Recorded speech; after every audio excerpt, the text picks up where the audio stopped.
kundi yung love na meron ng Diyos. Amen. Now, bago natin malalaman ang salitang love, nagsimula po ang salitang love sa mismong love. Ano yun, Brother Jerry? Yung salitang love, nagsimula sa mismong love because God is love. Amen. God is love. At sa book of Jonah, dito natin makikita mga kapatid na even pwedeng galit na ang Diyos, even pwede niya niyang parusahan ang tao, and even in one click, pwedeng mawala ang tao sa galit niya, pwede niyang i-punish ang tao kasi galit siya, pero mas umiiral po sa kanya ang love. Amen. Ang tao ganito, pag galit, nawawala ang love. Hello? Lumilipad yung mga bagay na hindi dapat lumilipad. Diba? Nasasabi yung mga itinatagong sikreto. Nasasabi yung matagal nang nagpapapuno ng galit sa iyo. Amen? Basta't ang purpose mo, masaktan, mapaiyak, basta't masabi mo lahat, even masasakit na salita, kapag galit ka, nawawala ang pag-ibig. Ang sabi ng Bible, pwedeng magalit, pero huwag magkasala. Amen? Sa Diyos, nagagawa niya yun, sapagkat Diyos po siya. At sa tao, kaya din pong gawin yun kapag may Diyos ka. Amen? Kaya lamang hindi natin nagagawa because ang nagmamanifest sa iyo at sa akin, mga kapatid, kaya minsan nagagalit tayo without control because wala kang control mula sa Diyos.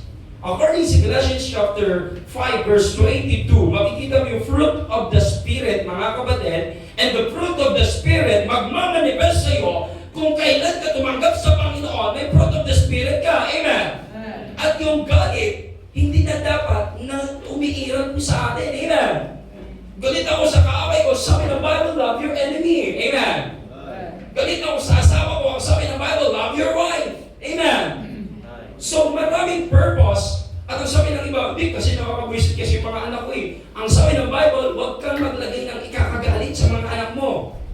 Maraming mga duties, maraming responsibilidad pag Kristiyano ka na. Amen?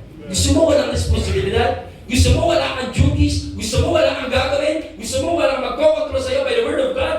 Huwag kang maging Kristiyano. Amen? Maraming babaguhin pag Kristiyano ka. Hello? Kung gusto mo maging doktor, hindi pwede ang pagiging engineer mo, i-apply mo doon. Hello? You can apply a new thing kung ikaw ay nandun na sa new job o sa bagong ginagawa, bago na rin yung gawain na i-apply mo. Amen? Sabi ng bago, ang hirap kasi pigilan, Brother Jerry, yung galit. So, kung mahirap pigilan ang galit, mga kapatid, wala kang kontrol mula sa Diyos. Ang sabi ng bago, we have the long suffering. Meron tayong meekness. Meron tayong temperance. Hello? Magagawa lang natin yun.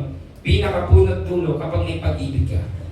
At ang pinaka-great commandments ng Panginoon, love the Lord with all your heart. You cannot love the Lord ng 1/4 lang. You cannot love the Lord ng 3% lang. Love the Lord 100%. Amen? At ang pangalawang kautusan, love your neighbor as love yourself. Paano ko ba i-apply yun, Brother Jerry? Kung mahal ko ang sarili ko, ayaw kong saktan, ayaw kong sabihan ng masasakit, ayaw kong i-down ang sarili ko, ayaw kong makarinig ng salitang masasakit, so hindi ko gagawin sa kapwa ko. Kasi sabi ng Bible, love your neighbor as yourself. Amen? And now, mga kapatid, and sa book of Jonah, ang pinagkaiba lamang po dito, mga kapatid, merong tatay, merong anak, at ang anak talagang napakakulit. At ang anak na ito, mga kapatid, kahit gustong gawin ng Diyos ang lahat para sa ikabubuti sa Kanya, gustong ipagawa yung mga bagay na gusto ng Panginoon, pero itong anak na to parang tayo. Pilit tumatakbo sa panawagan ng Panginoon. Amen. Maraming rason. Kaya ang pag-uusapan natin, God is love, and His love prevails above anger. Even when judgment is near, even yung punishment, pwede nang mapunta sa'yo, even yung parusa, pwede nang ibuhos sa'yo, isang click lang, pwede ka nang mawala sa mundo, pero ang Panginoon, yung pag-ibig niya, yun pa rin ang nangunguna. Amen. Pakisabi sa katabi mo, I love you in the Lord. Huwag mong tanggapin pag walang in the Lord, ha? I love you, na-excite ka kasi pagtingin mo, ang pogi, ha? Na-excite sumagot, I love you too. Oh no po, I love you the Lord lang. Okay. Now, kahit sa panahon po mga kapatid, na galit na ang Panginoon, mas ipinapairal pa rin ng Diyos yung pag-ibig. Even may punishment, pero mahal ka ng Diyos. Amen. Even may parusa, may palo, pero mahal ka ng Diyos. Sabi sa Hebrews, ang mga anak ng Diyos, pinapalo niya sapagkat mahal niya. Amen. Sino hindi nakaranas ng palo ng magulang? Hindi ka mahal ng magulang mo. Sabi kasi, lumaki po ako, wala ng magulang. Ganun pala. Okay, kaya pala walang palo. Okay, pinaparusahan na ng Diyos ang tao dahil sa pagkakamali nito. Pero ang parusa, hindi tanda ng galit ng Diyos, kundi tanda ng pagmamahal ng Diyos sa tao. Amen. And then kasi ang tao, minsan, mas pinipili natin maging gaya ni Jonah, na sa tuwing nagagalit, nawawala ang salitang pag-ibig. Alam niyo, pag galit mo kayo sa tao, wala kang maiisip na magandang bagay para sa kanya. Sino dito may kaaway? Ako lang. Baba ko na ka na, nakakahiya. Okay, sino dito may kaaway? Ito na lang ang tanong ko. Sino dito nakaranas awayin? Mas marami ha. Talaga naman gusto talaga, pabiktima kayo ha. Gusto niyo pabiktima, ayaw niyo ng suspect ha. Okay, now, kung maraming umaaway sa iyo mga kapatid, syempre galit ka doon. Nakakaranas ka ng tampo, nakakaramdam ka ng galit. But this time, kailan mo, nung may nagagalit sa iyo, kailan mo ipinag-pray siya na pagpalain ng Diyos? Kailan mo sinabing, Lord, ingatan niyo po siya sa kanyang paglalakad na sana mahulog na siya? Wala po mga kapatid. Ang laging iniisip mo pag galit ka, walang magagandang bagay na gusto mong ibato sa kanya. Pag binato ka ng bato, mas malaking bato binabato mo. Amen. Tapos ang dami pa. Oo, madami pa. Now, in book of Jonah, Brother Jerry, sino ba si Jonah? Lahat ko ba kilala si Jonah? Si Jonah po, bigyan ko lang ng idea. Si Jonah, pag makarinig po kayo ng isang malaking isda sa Bible, story ni Jonah yun. Kapag may isda, si Jonah ang tatandaan nyo. Hello? Siguro naman, alam nyo na may malaking isda. Pero huwag yung buhay ng malaking isda ang pag-usapan natin. Yung buhay ni Jonah. Okay po. At makikita po natin mga kapatid, si Jonah ang pinagmula ng salitang Sab-Jonas. Sardinas ba ba yan? Ang hirap talaga mag-joke. Hindi pa naman ako natulog ng maaga po doon para doon sa joke ko na yun. Okay. Pero tanda natin kapatid, si Jonah at ang malaking isda, yun naman na sa ating naririnig sa kwento. Paano kaya po pag ang ginawa pong isda ay dilis? Paano po kaya pag ang isda na nilagay mo sa Bible, yung shark ay may malaking ngipi bago ka makarating sa tiyan, tatad ka muna ng kagat. Okay, but the point is mga kapatid, huwag natin pag-usapan yung isda. Pag-usapan natin si Jonas. Sapagkat ang Kristiyano, hindi gaya ng isda. Buti pang isda, sumusunod si Jonas, hindi. Amen. At ikaw ay hindi gaya ng isda. Gaya po tayo ni Jonas. What are the summary story about Jonah? Pag-usapan natin si Jonah, ito po si Jonah. At mamaya sa kwento natin, malalaman mo kung bakit siya nandyan. At malalaman niyo kung ano po yan. At yun din po yung binasa po kanina. And then this is the area of picture of ng Nineveh. At ang Nineveh, malalaman natin bakit ayaw ni Jonah dyan. Ang lapit-lapit ayaw niyang pumunta. Mas gusto niyang pumunta sa napakalayong lugar na Tarsis. Here are the story about Jonah. And Jonah chapter 1, makikita natin in chapter 1, verse 1 to 16, dyan natin makikita na there was a man named Jonah na tumatakbo sa panawagan ng Diyos. Tinawag siya ng Diyos na mag-preach and then mag-share ng Word of God sa Nineveh. And then the reason why, ayaw niyang sundin. Bakit po kaya? Kasi ang Kristiyano, pag tumatakbo sa panawagan ng Panginoon, may rason yan. Amen? May rason yan. May rason po yan. And God called Jonah to warn Nineveh para makapag-repent ang mga tao doon. Kasi ang sabi ng Panginoon, nilipuli ko ang lugar ng Nineveh, parang ang dami ng makasalanan po doon at punong-puno na ng kasalanan. At sa pag-ibig ng Diyos, sabi niya, gusto kong tumawag ng isang tatawagin si Jonah. Halika Jonah, punta ka sa Nineveh, sabihin mo doon, magsisi sila para hindi mo na sila lilipulin. And then si Jonah, alam niya, kilala niya ang tumawag sa kanya, pero mas kilala din po niya kung ano yung mga tao sa Nineveh. Galit siya sa mga taga-Nineveh. And then ang ginawa po niya, dahil galit siya sa taga-Nineveh, ayaw niyang puntahan ko doon kasi ang lugar ng Nineveh po mga kapatid is one of the thing na galing po sila at marami po doon ang mga tao na tinatawag na Assyrian. At yung mga Assyrian po sa panahon na yon, sinasakop ang Israel. Si Jonah po nakatira sa Israel. At alam niya na masasama ang taga-Assyrian, masasama ang mga taga-Nineveh, kaya galit na galit siya po doon. Hindi siya tumakbo sa panawagan ng Diyos dahil tamad siya. Tumakbo siya sa panawagan ng Panginoon dahil may galit siya. Hello? Kaya ka lang naman tumatakbo sa panawagan ng Panginoon dahil sometimes ayaw mong sumunod sa kalooban ng Diyos. Gusto mo yung sariling emosyon, gusto mo yung sariling decision, ayaw mo yung kalooban ng Diyos. Amen? Kaya ang ginawa ni Jonah, andito yung pantalan ng papuntang Nineveh, ito yung Tarsis. Sabi niya, dito, malapit, mura lang. Dito, masyadong mahal. Pero dito ako, tatakas ako kay Lord. Alam niyo po ba, si Jonah, isipin niyo ba, kaya ba niya takasan ng Diyos? Hindi naman talaga eh. Ganun ang tao eh. Pag tumatakas, hindi nag-iisip. Pag tumatakas sa kalooban ng Diyos, magbibigay na nga lang ng rason, halata pa. Pastor, hindi ako makakasipa. Bakit, Brad? Masama kasi pakiramdam ko. Umupo ko. May lagnat ako. Basta sabi ng pastor, sige Brad, ipag-pray kita. Paglabas ng simbahan, nakita sa SM. Nakita sa Centro Mall. O Brad, ba't nandito ka? Pastor, bumaling na ako. Pinag-pray niyo po ba? Talaga naman ang bilis ng prayer. No, and the verse 4, makita niyo po yan, nung tumakas na siya papuntang Tarsis, ang pinakamalayong lugar, then ito na ginawa.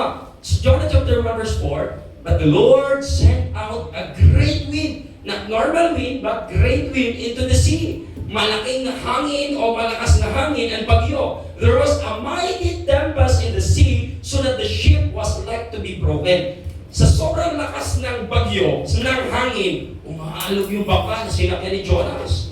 And then the reason why, ang ginawa po ngayon, dahil sa sobrang lakas po ng bagyo na pinadala ng Panginoon, sapagkat tinakasan niya ang Diyos, na-realize ni Jonah na siya ang dahilan kung bakit bumabagyo sa dagat at dun sa barko na sinasak niya, bakit umaalog-alog. Kaya sabi ng mga tao sa barko, ano ba kasalanan natin? Bakit na ginaganito tayo ng Panginoon? And then sabi ni Jonas, lumabas po siya, na-realize siya, ako pala may kasalanan. Sabi niya, ganito na lang po, Sir, may suggestion ako sa inyo. Tinapon na nila lahat ng gamit ng barko para medyo gumaan-gaan. Hindi pa rin tumigil ang bagyo kasi meron palang gusto itapon. Ang sabi ni Jonas, Sir, pwedeng ako na lang kasi ako may kasalanan, itapon niyo na lang ako sa dagat. Ang tao ganito eh. Pag nahuli na sa ako, tsaka lang maamin. Hello? Pag hindi pa nahuli, hanggat kaya mag-reason. Pag nagkatagpo na, tsaka nagsasabi, pasensya na po. Ano magagawa natin? Amen? And now, nakita po natin mga kapatid, sabi ng mga tao, itatapon pa namin sa dagat. Sige, itatapon natin. Kaya lang medyo sila, kabado sila, baka magkasala sila. Nung binuhat nila si Jonas, then marami pong bumuhat ni Jonas. And then nung binuhat po siya, itinapon po siya sa dagat. Eto ang tanong, kung galit ang Diyos, sana nalunod si Jonah. Hello? Hindi ibig sabihin, pag tinatakasan mo ang Diyos, wala na siyang plano sa iyo. Magto-continue ang plano ng Diyos hanggat buhay ka pa. Amen? Hindi porket tinakasan mo lumiyang people ka, pagdating may asawa ka na, wala ka ng panawagan. Amen? May panawagan ka, kailangan mo mag-response. Ang ginawa ng Diyos, sabi niya, naku, malulunod si Jonah, ang dami ng tubig. Ang ginawa niya, tinawag niya yung isda. Lumapit mo lang yung isda, buti available. Kung buti, hindi po busy sa school yung isda. Buti yung isda, ang bilis mag-response, sana isda na lang tayo. Amen? Ang ginawa po niya, nag-ready siguro, sabi ng Panginoon, lakihan mo bibig mo kasi dyan mapagsak si Jonah. Ang laki ko ng bibig ng isda, nung paghagis kay Jonah, hindi man lang napunta sa tubig. Napunta sa loob ng tiyan ng isda. Siguro kinausap ng Panginoon, huwag ka muna kumain 3 days, sana fasting ka, magdahit-dahit minsan. Right! Yun ang ginawa ng Panginoon. Now, in verse 1, chapter 17, ayan na po, sabi po dito, now, nung ihahagis na si Jonah sapagkat nagrepent na siya at umamin siya na siya may kasalanan, now, the Lord had prepared a great fish. Kanina, great wind, para parusahan ka. Now, great fish, para i-preserve ka na hindi ka masaktan. Amen? Hinagis ka, pero hindi ka nalunod, para si Jonah. Now, in the great fish, to swallow up, buti hindi nilagay nito, to bite up. Swallow up Jonah, and Jonah was in the belly of the fish 3 days and 3 nights. Ang sarap siguro tumira doon, walang kuryente, bayarin. 3 days, 3 nights. Tapos di na makakagutom. But the reason why, mga kapatid, kahit pala, pangit na nangyayari sa buhay mo, kahit pala nasa end ka na ng buhay mo, sino niyo si Jonah, wala na siyang choice, sabi niya, ihagis mo ako. Kung ikaw si Jonah, anong buhay kaya ang isipin mo? Pag hinagis ako dito, ang lalim ng tubig, patay ako. Pag hinagin ako ng pati, patay pa rin ako. Pag hindi rin ako magpahagis, patay pa rin kami. Marami pong nadadamay. Tama ko ba? Nasa end na siya ng buhay, pero sabi niya, ay nakamit ko, ako nakasalan, sige, tapon niyo ako. Pero ang Diyos, hindi pa pala tapos ang journey mo. Amen. Nagpadala siya ng isda, sinuhalo si Jonah, and then makikita natin na sa loob siya ng diyan sa malaking isda sa loob ng 3 araw at 3 gabi. At sa kabila nangyari, mga kapatid, nangyari kay Jonah, sa tagal niya sa loob ng tiyan ng isda, siyempre, hindi pa siya komportable doon. Isipin nyo, hindi ang sarap na dyan. Walang electric fan, walang aircon, walang malambot na higaan. Amen. At saka, siyempre, anong amoy kaya ng kinain ng isda na yun? Etong nangyari. Nagawa pa rin yung tumawag sa Panginoon. Ang nakakatuwa lang kay Jonah. Nandun na siya sa bingit ng kamatayan. Nandun na siya sa uncomfortable moments. Tumawag po siya sa Panginoon. Jonah in chapter 2 verse 1. Sabi niya dito, did Jonah pray unto the Lord, his God? In-accept na niya that there is God. And out of the fish belly, na siya ilabas po sa loob ng tiyas. Isipin niyo po, kaya palang mag-pray kahit nasa uncomfortable moment si Jonah. Ba't ang Kristiyano, ang ganda na ng pamumuhay mo, bakit hindi ka uma-attend ng prayer meeting? Right. Si Jonah nasa dyan pero nakikipag-pray sa Panginoon. Hello? Gusto mo pa bang umabot sa point, mga kapatid, na magkaroon ka ng uncomfortable moment bago ka tumawag sa Panginoon? Pag maganda ang buhay, kapag may pera, kapag masaya ang buhay, kapag maayos ang school, walang problema ang pamilya, ang pilit mong tumatakas sa panawagan ng Diyos. Nananawagan ng Diyos ang Bible teacher, mga Sunday school teacher. Nananawagan ng Diyos ng Bible study preacher. Nananawagan ng Diyos ng mga soul winner. Wala ka, why? Busy ka sa mundo. And the rest, mga kapatid, kapag dumadating na po ang hindi magandang moment sa buhay natin, tumatawag tayo sa Diyos. Walang magawa ang Diyos sapagkat ang Diyos ay pag-ibig. Kaya kanyang patawarin ulit. Amen? And then Jonah prayed unto the Lord. Alam niyo po, ang prayer ni Jonah, hindi prayer ng galit. Kung ikaw yun, sabihin mo siguro. Alam niyo po, sa lugar pala namin, meron pong nasunog nakaraan, siguro 26, January 26. May nasunog po doon na isang bahay, madaling araw po siguro nangyari yun. At alam niyo po, ang namatay, nanay at ang 3 anak. Sabay-sabay po silang nalitsyon sa loob ng bahay. At ang nakakalungkot po, wala po yung tatay, siguro sabi ng iba, nagsabong daw. Sabi ng iba, umalis. Now, the reason why pagbalik niya, siguro, kita niya na sunog na ang bahay, pati mga pamilya. Now, kaya mo bang lumapit sa Panginoon kapag gano'n ang mga pangyayari sa buhay mo? Kaya mo bang tumawag sa Diyos? O tatawag ka sa Diyos, pero may panunumbat, Lord, bakit ako ganito nangyari sa buhay ko? Lord, bakit naman binayaan mo nangyari sa akin ko? Lord, faithful naman ako. Di ba? Pwede sabihin natin yan, pero si Jonah, nag-pray siya, hindi siya galit. Nag-pray siya, hindi nagre-reklamo o nanunumbat sa Diyos. Ito yung prayer ni Jonah from Jonah chapter 2 verse 1 to 9. Kung babasahin niyo po yan, ito yung prayer ni Jonah na may pasasalamat sa Panginoon at may pagsisisi sa kanyang nagawa at may paghingi ng tulong na sana sa kalagayan niya may gagawin ng Diyos na mabuti sa kanya. And dapat wag po tayong tumigil. Nasa dulo na tayo ng ating sitwasyon na hindi maganda. Nandun ka na sa sitwasyon na wala ka nang magagawa. Huwag mong sabihin, walang magagawa ang Diyos. Ikaw lang ang walang magagawa, pero ang Diyos maraming magagawa. The only one thing you can come to the Lord, ask Him help, at repent sa ating mga pagkakamali. Amen? Dahil siya'y tumawag sa Panginoon, mula sa loob ng tiyan ng isla, siguro na si Lord, natularo na ako, walang Jollibee, walang McDonald's, walang inasal, walang KFC, Lord. Pag-arisip ko na ako, Lord. Then, siguro nakita ko, kung mababasa niyo po, willing na siyang sumunod sa Panginoon. Willing na siyang magsisi sa kanyang kasalanan. And then the next one, in John chapter 2, verse 10, and the Lord spake unto the fish. Isipin niyo po, kinausap na niyo sa isla. Nakapag-fasting ka na 3 days.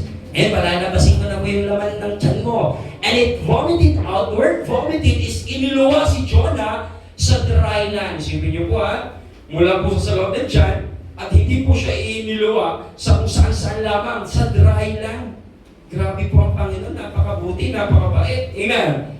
Hindi natin titingnan that porket ipinakain si Jonah sa isda, masama ang Diyos. Buti nga nasa loob siya ng isda, at least may oxygen sa loob, at least buhay si Jonah. At inilabas po siya, hindi sa damuhan, hindi sa batuhan, hindi sa putikan, in dry land. Amen. Sometimes kapag pangit na nangyayari sa buhay mo, magtiwala ka sa Diyos. Bakit gagawa siya ng mabuti sa dulo ng journey ng buhay mo? Minsan pa naman kung kailan umiiyak ka lang sa Panginoon, may ginagawa siyang, may gagawin siyang maganda pagkatapos. Amen. Nanonood ka ng pelikula, di ba? Umiiyak ka, bakit kailan nahuli yung bida? Pagdating sa dulo, matutuwa ka ba? Kaya pala. So, baka hindi ka pa nandun sa point na umiiyak ka na sa Panginoon, baka malayo pa ang blessing. Pero kung sa panahon na nasasaktan ka na, dyan mo na makikita that there is a blessing pagkatapos ng mga pain na nararanasan mo. Amen? Ang mga magulang, nanganganak sila, alam nilang masasaktan sila, pero pilit silang manganganak. And then, nagle-labor na sila, masakit po yun. Bakit wala? Hindi po ako nabuntis. Oo, kasi lalaki po ako. Okay, nung nagle-labor po sila, kahit masakit, pinipilit nila. Dahil alam nila, after ng labor, there is a blessing. At tumingin ka sa katabi mo, siya yung blessing. Amen? Yan yung blessing. Sabi niyo, grabe, ito na ba yung blessing? Ba't parang kulang? Ba't parang may kulang? Now, and the Lord spake unto the fish, na iluwa siya, and then paglabas po na in Jonah chapter 3, verse 1 to 9, God gave Jonah a second chance. Ay, nagbigay ulit ang Diyos ng second chance. Eto Jonah, tingnan natin kung talagang susunod ka na. Now, and he obeyed, warned Nineveh, and the people believed and started repenting. Ito na po yung Jonah chapter 3, verse 10. Nung ginawa na ni Jonah, mga kapatid, na siya iluwa, nag-utos ulit siya in Jonah chapter 3, verse 1 to 9, na gawin mo ulit yung panawagan ko sa iyo. Ang sabi ko, punta sa Nineveh, then mag-repent sila. Ang ginawa ni Jonah, yes, this time, wala na siyang reklamo. This time, wala na siyang, Lord, bakit naman? Tsaka na, Lord, wala na. Pag ang tao, pag dumadala sa problema, pagkatapos ng problema, ang bilis mag-response. Amen. Gusto niyo po ba mabilis mag-response? Hayaan yung bigyan ka ng malaking problema ng Panginoon. Okay, sabi ng iba, pwede ba, huwag na sa problema, response na ako, yes, maganda. Kaya lang, minsan kasi ang tao, kailangan mo lang takutin bago sumunod. Yung mama ko, pag nagmamathematics kami ng aral, may hanger sa katabi, sa kabila po, 2x2 kapag di ka nakinig. Ay, mahirap po yung gano'n. Oo, sunod ka talaga. Now, and Jonah chapter 3 verse 10, tingnan niyo po ito. Nung ginawa na ni Jonah, naging preacher na siya, then shinare niya ang Panginoon at sabi niya, 40 days, gugunawin ang Nineveh kung di kayo magsisi. Kahit masama ang loob niya noon, nawala po nung nakaranas siya ng sitwasyon. And God saw their works, that they turned from their evil way. Nakita na Diyos na nagbago ang Nineveh. Maraming mga tao po doon from pinaka-hari hanggang sa pinaka-normal na tao, nagbago sila. Nagbago ng ginagawa, nagsisi, nagrepent. And ang ginawa ng Diyos, and God repent of the evil, nagsisi ang Panginoon sa naisip niya gawin sa Nineveh. Sabi niya, ay, hindi pala sila pwedeng gunawin. Bakit? Buti nagsisi sila. At babaguhin ko na yung naiisip kong gunawin sila. Hindi ko na po gunawin. So, nakita ngayon ni Jonah na hindi nasisisihin o hindi napaparusahan ng Nineveh sapagkat nagsisi sila. Ano ginawa ni Jonah? Sabi niya, eto na, eto na. Kasi sometimes kasi, sumusunod tayo, may kapalit. Akala kasi natin, pag susunod ka sa Diyos, yung gusto mo ang masusunod. Hindi po. Kapag susunod ka sa Diyos, huwag mong expect na ang gusto mo ang masunod. Amen? Susunod ka nga sa Diyos eh. Ang Diyos ang masusunod. And ano bang result? Tatanggapin natin. In Jonah chapter 4, verse 1, Brother Jerry, chapter 4, patapos na yan. Yes, patapos na tayo sa introduction.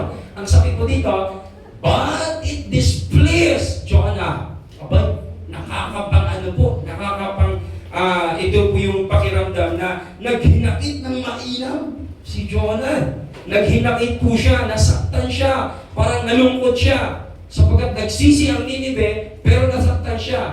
Jonah exceedingly, sobrang nanghinakit siya. And he was very angry. Nagalit siya sa Diyos. Sabi niya, kung babasahin niyo po yung usapan nila ng Panginoon in Jonah chapter 4, verse 1 to 11. Grabe pong hinanakit niya sa Panginoon. Sabi niya, kaya nga sabi ko, huwag sumunod eh. Kasi alam ko, pag napatawad sila, pag nagsisi sila, alam ko, Lord, mabait ka eh. Alam ko, Lord, na mabuti ka eh. Pag alam mo nagsisi, papatawarin mo agad eh. Sobrang dami ng kasalanan. Amen? Minsan ang tawag ganun eh. Akala kasi natin mga kapatid, na gagawa tayo sa Panginoon na yung pakiramdam natin ang masunod. Hindi po. Ang Diyos pa rin ang masusunod. Amen? And Jonah chapter, makikita natin in verse 2 to verse 4, Jonah gets angry kasi ang Diyos ay maawain sa Nineveh. Minsan din po ba, nakaranas po ba kayo na nagalit kayo sa Diyos dahil pinatawad niya o pinagpapala niya yung umaaway sa iyo? Tapos, sa halip na mawala na sa iglesia, tuwag-tuwag ang buti mawawala na si ganito. Grabing discouragement ko sa kanya. Ayaw ko na magsimba dahil sa mukha niya. Eh, nung bumalik magsimba, nag-repent, nagamit sa ministry. Natuwa ka ba? O nagalit ka lalo? Ano ba naman yan? Sabi ko, huwag kang bumalik eh. Minsan ganun tayo eh. Ganun din si Jonah. Bumalik yung galit niya sapagkat sumunod siya sa Panginoon. Hindi siya totally repent na malimutan niya yung pakiramdam niya sa tao. Kailangan, pag susunod ka sa Panginoon, you are ready and prepared na tanggalin ang mga bagay na meron sa sarili mo. Amen? Dapat susunod po tayo ng walang kahit anong bagay na laman ng ating puso, mga kapatid. In Jonah chapter 4, verse 4, Then said, sabi ng Panginoon, mabuti ba sa iyo ang magalit? Pakisabi sa katabi mo, mabuti ba sa iyo ang magalit? Yeah. Ang bakit mo kaya pag nakasimangot ka? Tapos ang bakit mo pag nambubunga ka? Sabihin niyo po yun, hayaan niyo siyang ma-discourage sa salitang pangit. Nakaka-discourage yung pangit. Amen? Huwag mong gawin para di nakaka-discourage. So, hindi maganda pala ang magalit, sabi ng Panginoon. Sabi ng Panginoon, ako nga, kung ako ang Panginoon, sasabihin ko, ako nga, di nga ako nagalit sa iyo. Pwede nga ako magalit sa iyo kasi pasaway ka eh. Pero hindi nga ako nagalit. Kasi sabi niya, mabuti ba sa iyo ang magalit? Na ang ginawa ni Jonah, matapos siya makapag-preach, dahil gusto niya magmuni-muni. Umalis ulit siya, and then nagpahinga po siya sa isang lugar. Then nagtayo po siya ng tinatawag na parang gawang kahoy lang na parang kubo-kubo ng maliit. Kaya lang, ang ginawa ng Panginoon, nagpatubo ang Diyos ng tinatawag na hikayon. Ito po yung dahon na nakita niyo po sa introduction kanina. May malapad na dahon na pag dumami po, gumagapang po yan. And then makikita niyo po, natatakpan po ang init at sikat ng araw, even di pa kasiguro sa ulan, natatakpan din. Tuwa si Jonah, sabi niya, ay salamat, merong dahon na ipinatubo ang Panginoon. Pag pinagpapalang ka, grabing tuwa natin sa Panginoon. Amen po ba? Grabing tuwa. In verse 9 to 11, makikita natin mga kapatid. And verse 5 po muna. Verse 5 to verse 8 ng chapter 4. Nung nagpatubo ang Diyos ng halaman kayo, tuwang-tuwa si Jonah. Pero hindi niya namalaya, lumikha din ang Diyos ng uod. Para habang natutulog si Jonah, ay yung dahon na nakatakip sa kanyang, nakapagtakip sa kanya protection sa init, ulan o anumang mga masamang mangyari, then unti-unting kinakain at sinisira ng uod. At pagkagising niya sa umaga, nasira yung dahon, nasira yung halaman, namatay yung halaman, nasikatan siya ng sobrang init ng araw. Then ang ginawa niya, nagreklamo ulit siya sa Panginoon. Ano ba naman niya, Lord? Bigay mo, tapos siya dito. Ano ba naman niya, Lord? Kinuha mo lang ulit, sinira mo pa. Namatay yung halaman. Sobrang galit niya. And then ang ginawa ng Panginoon, kinausap siya ng Panginoon at binigyan siya ng lesson. Ang sabi ng Panginoon, Jonah, halaman lang, galit na galit ka na. Namatay yung halaman, galit ka. Samantalang ako, alam kong paparusahan ang Nineveh, hindi nga ako nagalit sa iyo na hindi ka sumunod. Naawa nga ako sa Nineveh. Ikaw galit na galit ka nung mamamatay ang halaman. Ako pa kaya hindi malulungkot na kung mamatay ang taga Nineveh dahil sa kasalanan nila, hindi ba malulungkot ang Diyos? Malulungkot. Pero kay Jonah, nalungkot siya sa pamagitan lang ng halaman. Ang Diyos mas malulungkot. Si Jonah malulungkot siya sa pamagitan ng halaman. Hindi naman siya nagpatubo. Hindi naman siya nagtanim. Amen, amen. Pero ang Diyos ang nagbigay ng buhay sa mga taong taga Nineveh. Hindi ba malulungkot ang Diyos kapag pinarusahan niya? So, binigyan ng lesson si Jonah. God's mercy is greater than human anger. Sabi ko dito mga kapatid, God's mercy is greater than human anger. Yung biyaya ng Panginoon ay mas higit kaysa galit po natin. Yung galit natin, walang magagawa po yan. Sapagat ang mercy ng Panginoon, mas maraming magagawa. He cares deeply for people's salvation.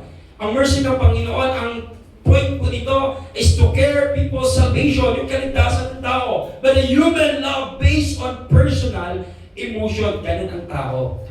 Nagpapadala sa galit by emotion. Hindi natin tinitingnan yung ginagawang biyaya ng Panginoon sa buhay natin. kung nagagalit ka sa tao dahil may ginawang masama, ang Diyos ba? Tayo ba sa harapan ng Diyos? Walang ginawang masama. Hello? Minahal po tayo ng Diyos even we are sinner. Amen. Now, dumako po tayo sa ating first point. Now, first point. Brother Jerry, grabe haba-haba naman. Minsan lang naman po ito. Pagbigyan nyo na.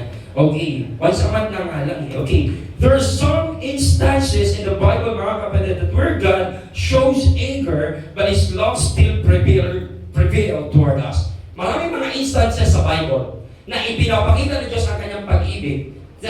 Pwede na siyang magalit, pwede na niyang parusahan, even na punish na po niya, pero ginawa niya hindi sa galit, kundi sa pag-ibig. Sapagat ang Diyos ay pag-ibig. Pag-aralan po natin bakit ang Diyos ay pag-ibig. Pag-aralan po natin bakit sa Diyos nagsisimula ang salitang pag-ibig. And now, number one, ito yung one of the instances sa Bible na makikita natin ang pag-ibig ng Diyos about anger. Number one, the great punishment in the time of Adam and Eve. Kilala natin si Adam and Eve. Kung kilala niyo si Jonah, mas kilala niyo si Adam and Eve. At makikita po natin, nung lumikha ng Diyos ang tao, and then ang ginawa niya, inilagay niya sa Garden of Eden, alam ng Diyos na inosente ang tao, and then one thing, merong isang ahas na may paa, at ito'y nagtitempt, ito'y demonyo, nagtempt sa mga nilikha ng Panginoon, tinempt si Eve, and then nadamay si Adan, and then nagkasala sila sa harapan ng Diyos, at nagalit ang Diyos. Nung nagkasala sila, nagtago sila sa Diyos. Ganun ang tao, pag nagkakasala, nagtatago. Amen? Hindi nagpapakita sa anti-service. Hindi nagpapakita ng prayer meeting. Hindi nagpapakita sa mga fellowship. Amen? Takot mabago. Takot mawala sa bisyo. Takot mawala sa makasalanang gawain. Kaya lumalayo. And now, ginawa nila po, God punished Adam and Eve for their disobedience. Makikita natin na galit ang Diyos at one click, pwede silang mawala. Pwede sabihin ng Diyos, yung ginawa ko, ayaw ko na lang ng ganyan. Mabuti yung gawa ng Diyos, pero yung taong nagawa niya, gumawa ng kapalpakan sa buhay, pwede niyang one click mamatay. Di ba? Tapos sabihin ni Lord, gawa na ako ng bago.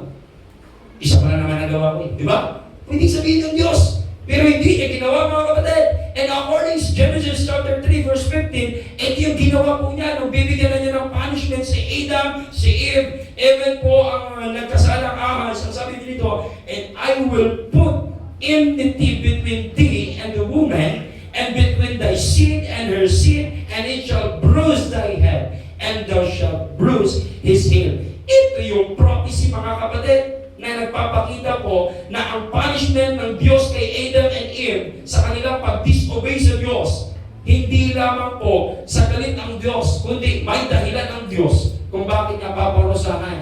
At may dahilan po siya kung bakit niya papaalisin sa Garden of Eden. Amen?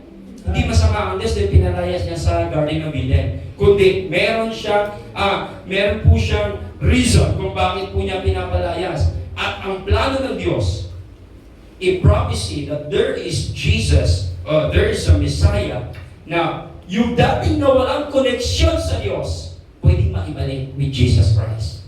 Amen?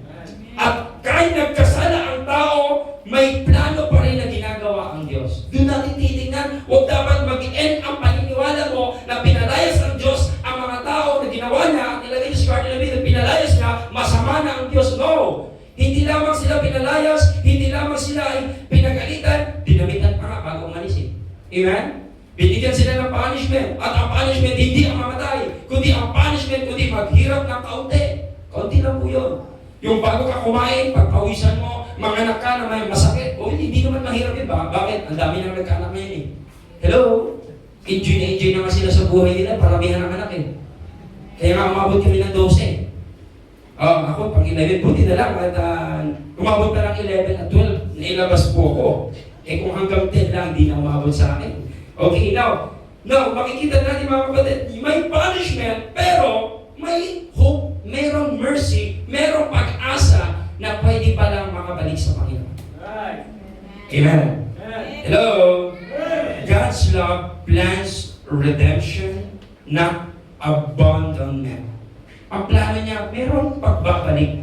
Hindi po inaabandonado tayo ng Panginoon. May plano ng Diyos, may sakripisyo kasama, may pag-asa kahit sa umpisa pa lang ng kasalanan. Doon natin makikita na sa umpisa pa lang ng kasalanan, may plano na siya. That there are times na kahit naparusahan kayo ngayon, may pako sa krus, merong magsasakripisyo ng buhay para yung connection and the relationship may balik. Amen? Kasi bakit po naging great punishment? Hindi lamang si Eve ang naparusahan. Maging si Adam, maging yung ahas, at kahit po tayo, nasama po sa parusa. Amen? Kaya great punishment po yon. Pero hindi sinabi po ang great punishment ay wala nang pag-asa makabalik sa Panginoon. May pag-asa by the Lord Jesus Christ. Amen. Pakisabi sa katay mo, the Lord Jesus Christ. Pag di yan sumagot, tulog po yan. Now, in Romans 5:8, sabi po dito, but God commended His love toward us, in that while we were yet sinners, Christ died for us. Amen. The great punishment in the time of Adam and Eve proves that God's love did not begin at the cross. Yung pag-ibig ng Diyos na mababasa mo sa John 3:16, hindi lamang po yan nagsisimula sa cross. Yung pag-ibig ng Diyos, even nung nagkasala ang tao, doon nagsimula ang pag-ibig ng Diyos. Mula pa lang sa simula, ang Diyos ay pag-ibig. Mula pa lang sa simula, pinrove na niya ang pag-ibig sa atin. Amen. So mga kapatid, may pag-asa kahit anong kasalanan ang meron ka. Amen. The only one thing is to accept the Lord Jesus Christ in your life. Even discipline pala sa buhay ay part ng pag-ibig ng Diyos. Kaya mga magulang, huwag kang matakot disiplinahin ang anak mo. Huwag kang matakot disiplinahin ang asawa mo. Huwag kang matakot disiplinahin ang mga mahal mo sa buhay. Amen. Mas okay na yung galit sila sa'yo dahil mandisiplina kang tao kaysa galit sila sa'yo dahil wala kang pakialam sa kanila. Amen. Kaysa mapahamak ka at sasabihin mo, sana inalagaan lang kita. Wala na pong kwenta yun. Ngayon, higpitan mo, i-disiplina mo, dapat yung disiplina mo nakaayon sa salita ng Diyos. Amen. Hindi yung nakaayon sa iyo. Hindi po tayo inutusan ng kamay na bakal para gamitin yung authority mo as you are a father, as you are a mother, ikaw ang nag-feed. Meron pa nga ngayon mga anak na nag-feed sa magulang, kaya dinidisiplina yung magulang Huwag kang lumabas ha. Sabi ko, inumin mo yung gamot mo, di mo iniinom. Takot na yung anak sa magulang. Di ba? Huwag kang magsimba, magkakala tayo. Sabi ng mga Sunday service, o sige, okay lang. Na-disiplina ng anak. Okay, now, pagkita mo mga kapatid, you are a Christian, you are a leader sa loob ng tahanan, sapagat ang tunay na Kristiyano at tunay na pagiging leader, hindi magsisimula sa simbahan. Magsisimula sa loob ng tahanan. Amen? Now, the next one, kung makikita natin from the creation ng mundo, ay gumawa na ang Diyos ng pinakita na niya ang kanyang pag-ibig. Even the great flood, dumating din po sa point na pwede na pong sa galit ng Panginoon, one click, tapos ng tao. Ito yung unang-unang ginunaw ng Diyos ang mundo. Sabi, kasama po ba Pilipinas? Mundo nga Hello, mundo po ito at a great flood po na tinatawag. At makikita natin, the great flood in the time of Noah. Kilala niyo po si Noah? Sabi sa katabi mo, kilala mo si Noah? Sundan mo, saan siya nakatira? Sabi niya, mas kilala ko si ganito yung kasama sa top 50 corrupt ng DPWH. Mas kilala kasi sa kay Noah, No, si Noah, the story of Noah, mula po sa kay Adan and Eve, nagkaanak po sila, and then after po nila Cain at Abel, nagamatay si Abel, then meron pa silang kapatid na si Seth. And then dumami po yung tao sa lahi ni Cain na makasalanan, dumami rin po yung tao sa lahi ni Seth. And then si Noah is galing po siya sa lahi ni Seth. Dahil nagkaroon na po ng pagdami ng tao, lumaganap ang kasalanan, yung lahi ni Cain na makasalanan at lahi ni Seth, nag-aasawahan. And then dumating din po na inasawa nila ang mga anghel. Nag-asawahan sila sa masasamang mga anghel. And then dumami po ang kasalanan sa mundo. Mababasa niyo po sa book of Genesis. Diyan po mababasa sa Genesis chapter 6. Dumami ang kasalanan. At sa daming taong makasalanan, merong nakitaan ng Diyos na isang taong nagngangalang Noah.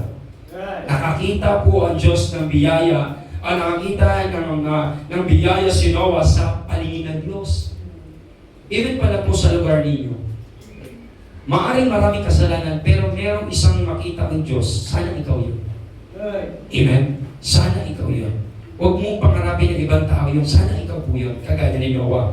Found grace. Even maraming punishment na pwedeng ihulog ng Diyos, pero may nakita ang Diyos na isang gagamitin niya, and then the name, Noah. At ang ginawa ng Diyos, pinagawa niya si Noah, hindi naman ito karpentero, pero naging karpentero na bigla, naging engineer, naging architect, gumawa po sila, nagtulungan sila sa Diyos. Ang Diyos ang nagplano, si Noah ang gagawa. Now, ibig sabihin mga kapatid, sa ating ginagawa sa ministry, ang Diyos ang mag-guide sa iyo, ikaw susunod lang. Amen. Paano pag nahirapan ako? Part yan ang pagsunod mo sa Panginoon. Amen.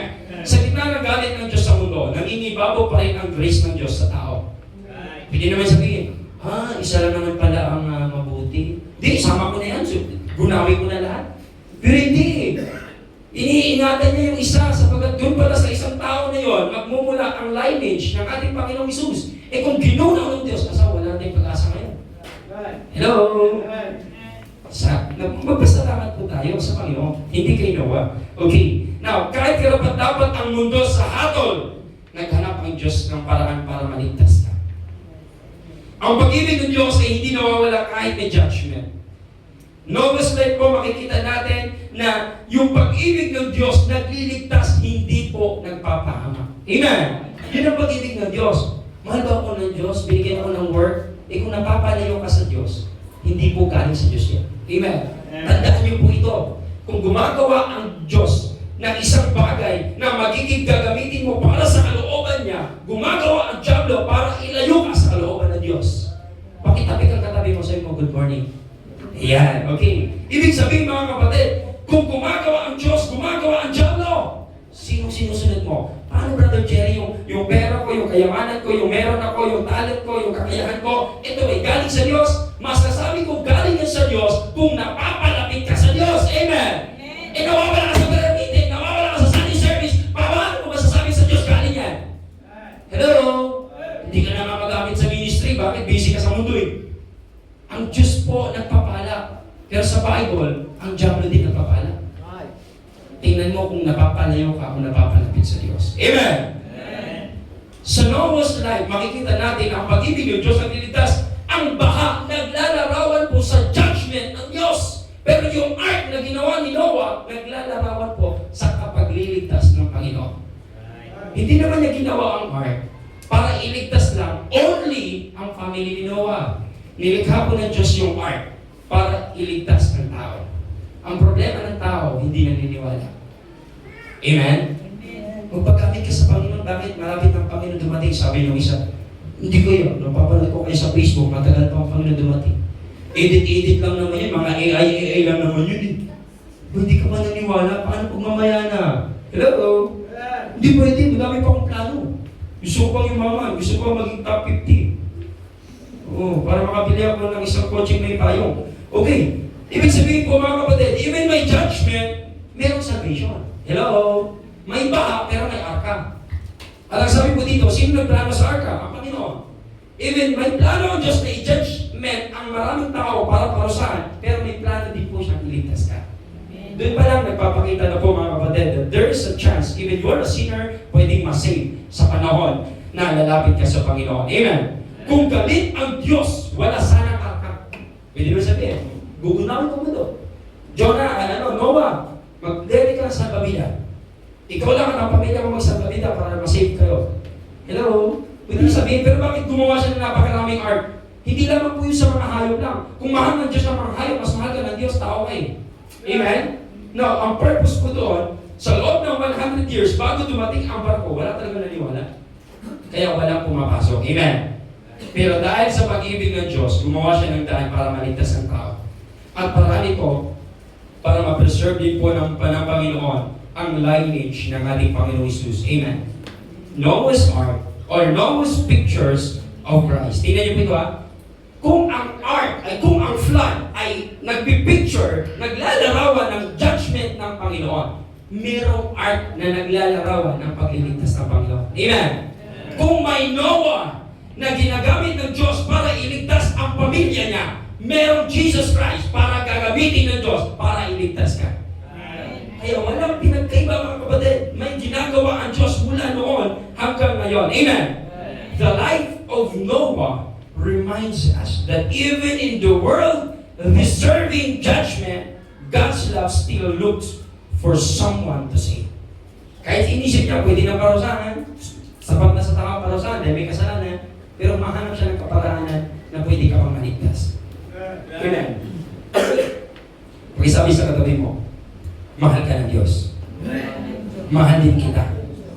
Para sa Panginoon. Yan. Samahan mo na mahal din kita. Parang kiligin naman siya. Kaya inaantok yung katabi mo kasi nakakaantok ang katabi. Malalaman mo, next week, di na siya uupo katabi ka. Nakakaantok ang katabi, sinisisi ka ngayon. Di ba? Kasi, ito kasi si brother ayaw man lang umitik, naka-face mask na. Saka si Manod pa din. Wala kang face mask, mukhang naka-face mask, di naman gumagalaw yung bibig.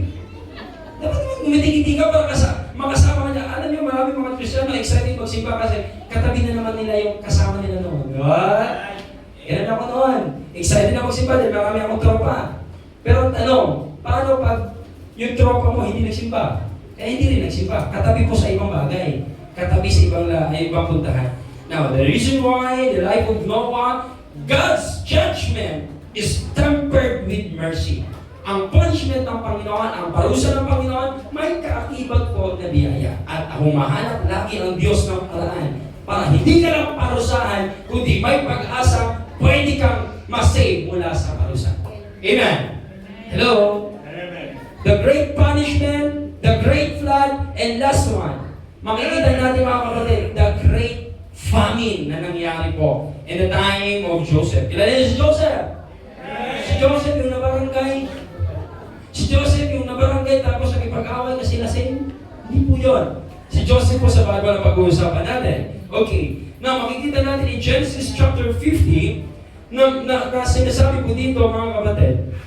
Tingnan niyo po ito Nung time kasi po, bago po masabi po ni Joseph, sabi po kasi ni Joseph, yung mga ginawa niyo sa akin hindi maganda, yung mga ginawa niyo sa akin masasama. Pwede sabihin na Panginoon, ni Joseph na, yung ginawa niyo sa akin karumal-dumal.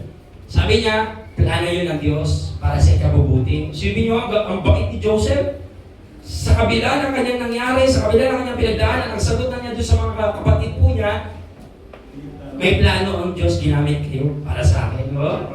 Kung ikaw titigin, ano bang magandang nangyari kay Joseph simula ng una? Kinaingitan siya. Ginawan siya ng masama sa kanyang mga kapatid. Ipinagpili siya bilang alipin. Sinira ang kanyang kinabukasan. Tinrato siya na parang wala at hindi kapatid. So, plano ng Diyos. Galing ni Joseph. Ang tinitingnan niya, plano pa rin ito ng Diyos. Amen? Ikaw, hindi ka na nakasimba dahil wala kang damit. Plano na ng Diyos para hindi ka magsimba. Plano ng Diyos para mawala ka sa church. Plano ba ng Diyos na mawala ka sa anumang services? No, hindi yan plano ng Diyos. Pero tingnan natin ang buhay ni Joseph, even pangit ang nangyari, pero sabi niya, plano pa rin ito ng Panginoon. Amen? Ano makikita natin mga kapatid? Kung kilala niyo si Joseph, siya ay naipagbili, siya ay ginawa ng masama, then mula sa bilangguan, siya ay na-promote as a gobernador, masabihin natin gobernador, and then siya ay naging kanang kamay ng hari. At nung dumating po kasi, ang isang malaking sakuna na tinatawag kong crisis or great famine sa buong lugar, not only in Egypt, nakulo siya sa Egypt, galing po siyang Canaan. Okay, bakit ko alam? Tropa ko po yun. Ay, makinig po kayo makinig po kayo sa story of the Bible. Okay, nung siya ay mula sa kapatid, sa anak ni Jacob, marami siyang kapatid, ibinenta siya, ginawa siya ng hindi maganda, napunta siya sa Egypt. And then, nung napunta siya sa Egypt, nakulong po siya. And then one thing, dumating ang isang bagay na tinatawag na Great Famine at ang nakahula lamang sa mga bagay na yon ay si Joseph. And then nung nakanalaman ng hari, marunong, magaling at may alam. Sige na nga, i-promote kita from being prisoner, become a gobernador. Nung naging gobernador na po siya ng Egypt, naging kanang kamay ng hari, nakapagplano po siya. 7 years kasi darating ang Great Famine, then before 7 years, nakapag-prepare na siya. Nakapag-imba, nakapag-ipon ng maraming mga ipiprepare para sa famine na yun, mga kapatid. And the thing, dumating yung mga kapatid niya. Hindi na siya kilala. Bakit? Binata pa siya nung siya ay binenta. Dumating yung kanyang mga kapatid, hindi na siya kilala. And then, to make the story short, umamin siya na siya si Joseph, yung binintang kapatid. Harap niya, umiyak yung mga kapatid, natakot, baka gantihan. Siyempre, gobernador na yung binenta at ginawa nila ng masama.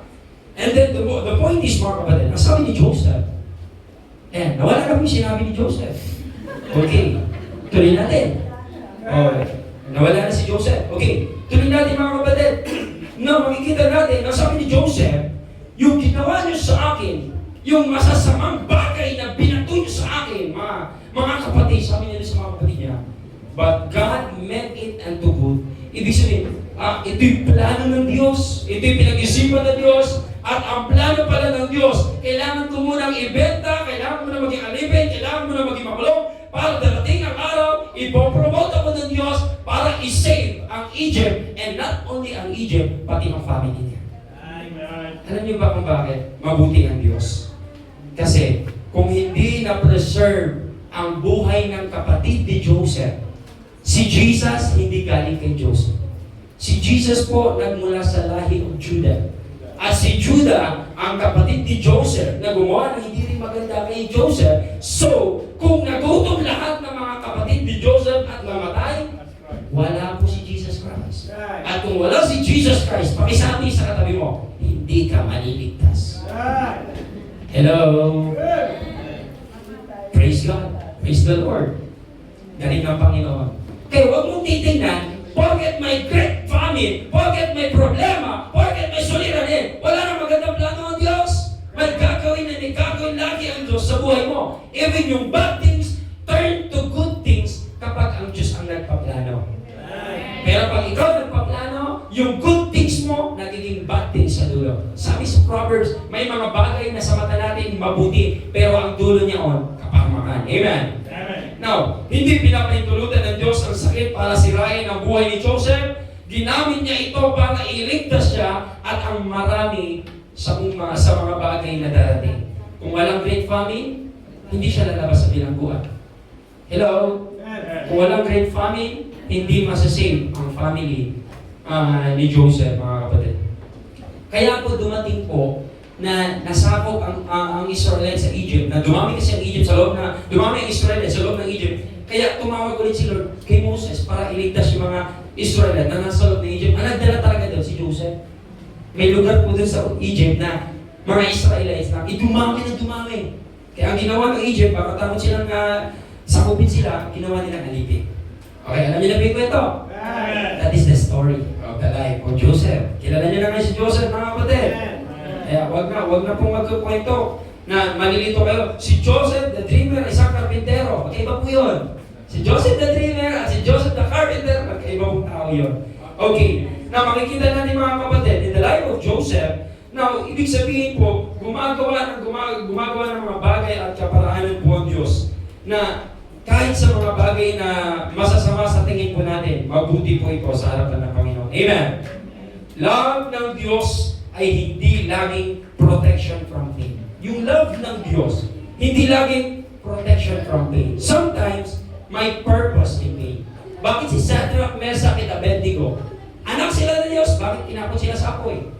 Pero tinapon sila sa apoy, kasama nila ng Diyos, anak sila ng Diyos, hindi sila nasunog. Si Peter lumubog sa tubig, pero hindi nalunod. Amen? Maraming mga bagay, mga kapatid, nakakala po natin hindi magandang nangyari sa atin ay wala ng protection ng Diyos. Meron. Sometimes, not only protection, but purpose. Yung life without purpose, walang kwenta. Hello? Kung ang life mo, dudugtungan mo ng diploma, walang kwenta. Kung ang life mo, dudugtungan mo ng talented and then skill, walang kwenta. Kung ang life mo, dudugtungan mo ng kayamanan, karamyahan, kapangyarihan, walang kwenta. But yung life without anything but with a purpose or godly purpose, magkakaroon ng halaga. Amen? Mas masarap po yung mamuhay ka na may purpose. Toothbrush nga, may purpose kahit inaamag na, ginagamit mo pa. Toothbrush ka, 3 months lang dapat papalitan, pero 1 year na, 3 years na, nandiyan pa. Bakit ayaw mo bitawan? Meron pa ako nakita, toothpick, isang piraso na lang, umabot ng 1 linggo. Mahal na yung toothpick niya. Minsan lang niya gamitin, pinupunas-punasan lang. Kawawa yung toothpick. Yung walis na, putol na, ginagamit mo pa. Yung mga baso namin sa bahay, dating may tenga, ngayon putol ang tenga, gamit na gamit pa. Ayaw mong itapon. Sabi ng mama ko, huwag kayo mag-iipon ng mga basag na mga baso at mga basag na tenga. Manas yan sa bahay. Paano yung mga bunging anak? Paano yung mga bigot na anak? Manas din po ba sa bahay? Hindi po. Kaya huwag mo titignan yung malas doon.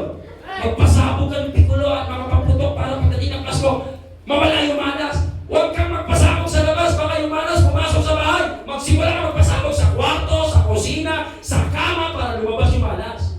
Kaya minsan mga paniniwala natin, wala sa paniniwala ng Biblia. Amen?